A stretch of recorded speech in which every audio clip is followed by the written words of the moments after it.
High in the Himalayas of eastern Nepal sits Mukumlung Temple. This ancient temple is a place of deep spiritual significance. It is located in the Patibhara area of Taplajung district. For centuries, pilgrims have journeyed to Mukumlung.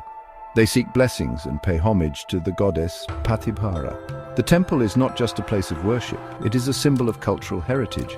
The surrounding landscape is breathtaking. Snow-capped peaks and lush valleys create a serene atmosphere.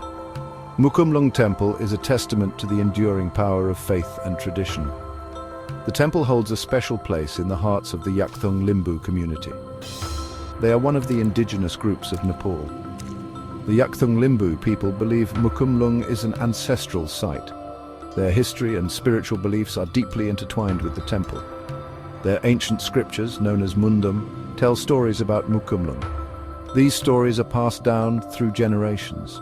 They connect the community to their past and their identity. Mukumlung is more than just a religious site for the Yakthung Limbu. It is a living testament to their heritage and cultural survival. In recent years, a controversial project has cast a shadow over Mukumlung. The Patibhara cable car project aims to make the temple more accessible. It is being developed by Patibhara Devi Mukumlung Cable Car Darshan Pivtad Limited. This company is a subsidiary of the IME Group, a prominent business conglomerate in Nepal. The project involves constructing a cable car system. This cable car would transport visitors directly to the temple. Proponents argue that it will boost tourism. They believe it will bring economic benefits to the region. However, the project has faced strong opposition. Local communities and indigenous groups have raised concerns. The Yakthung Limbu community fears the cable car will damage their cultural heritage. They believe the construction and increased traffic will desecrate their sacred site. The influx of tourists could disrupt the peace and sanctity of Mukumlung. This is a major concern for the community. Economic anxieties also loom large. Locals who depend on pilgrimage tourism fear job losses. Pilgrim helpers, hotel owners, and transport operators are worried. They rely on the income generated from the traditional pilgrimage route. The cable car could displace their livelihoods. The project has ignited a debate about development and its costs. It raises questions about balancing economic progress with cultural preservation.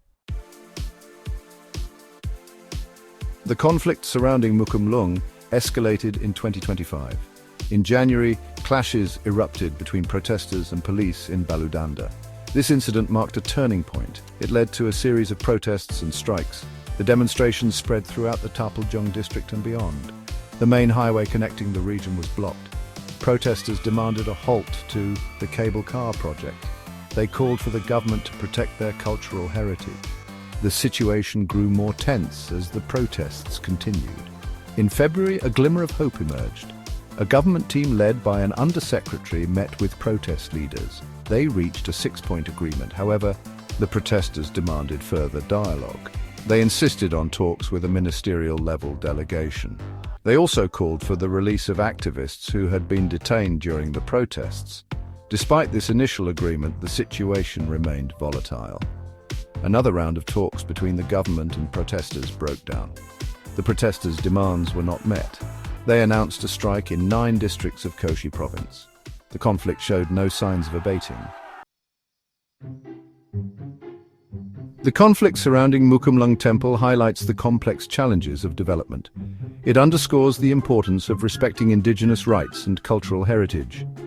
The Yakthung Limbu community's concerns are deeply rooted in their identity and beliefs. The potential economic impacts on their livelihoods cannot be ignored. The situation demands a sensitive and balanced approach. The government of Nepal faces a critical test. It must find a resolution that addresses the concerns of all stakeholders. Dialogue, understanding, and respect are essential. A solution that prioritizes economic gain over cultural preservation will only exacerbate the conflict.